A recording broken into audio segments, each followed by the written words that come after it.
My name is Socalled, and I'm from Montreal. But I was born in Ottawa, and my real name is Josh Dolgan, but don't tell anybody. Woo! The klezmer cruise? Yeah. Well, it was a good idea. And I don't have many good ideas. I have them every so often. And when I have a good idea, it's the best feeling because it's just like you can pour your whole heart and soul into it. So I was in Hungary one day, and I said to a friend, you know, we should do a Yiddish culture cruise back here in the old country. Hungary, Ukraine, Bulgaria, Romania, something like that. I'm involved in all these festivals all over the world that celebrate and try to reinvent and rediscover Yiddish culture, which is kind of lost. I've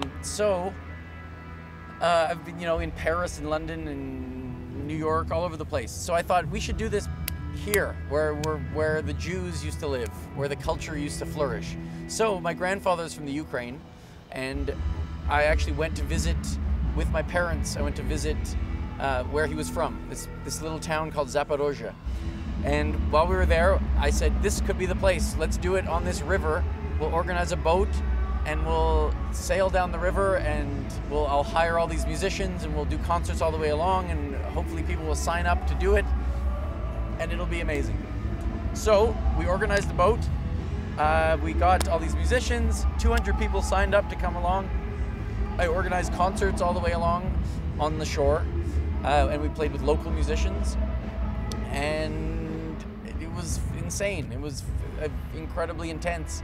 I mean, it was a lot of work because it was putting on concerts, which is sort of my job, normally doing shows and making music, but on top of that was this just heavy emotional sort of roller coaster of being in this place where my roots are, sharing this culture that was killed off there, bringing it back, sharing it with locals. For them, they're very curious. For like local Ukrainians, they're curious about this lost culture that used to be a big part of their society. So it was intense. It was emotional. It was artistically satisfying. It was a lot of my family was on board too. So like it was a holiday. It was insane. It's probably one of the craziest things I've ever organized. Really? How many days was it? It was about 10 or 12 days.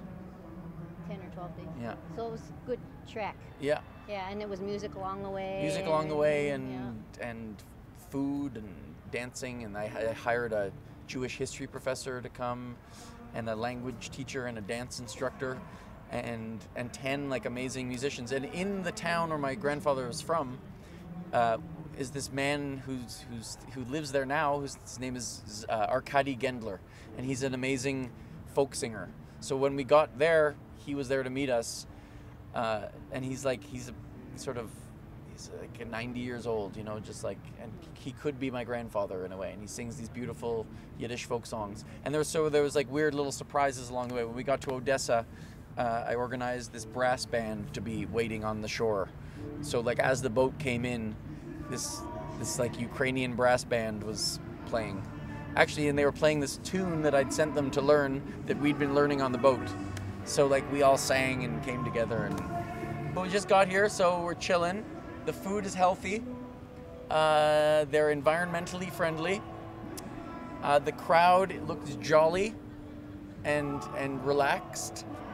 The volunteers are obviously some of the most charming and wonderful people that have ever, graced the planet. Am I right about that? Yep. My brother lives in this town, so that's fun. I'm going to see some family, my cousin too. And it's going to be fun because all these workshops are really intense. It's the second time we've played here, and that's like really the fun part, is meeting other musicians and trying to make something happen on stage out of the blue. I'm very excited to do a thing with Cadence Weapon, who's a cool rapper from Edmonton, with Patrick Watson, with Bernie Worrell, who is the keyboard player for Parliament Funkadelic.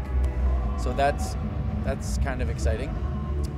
And to have all my band here, all my friends, we're chilling. We have a nice hotel. You're very generous and fine. And look at this, it's not raining. So what more could you really ask for in a music festival?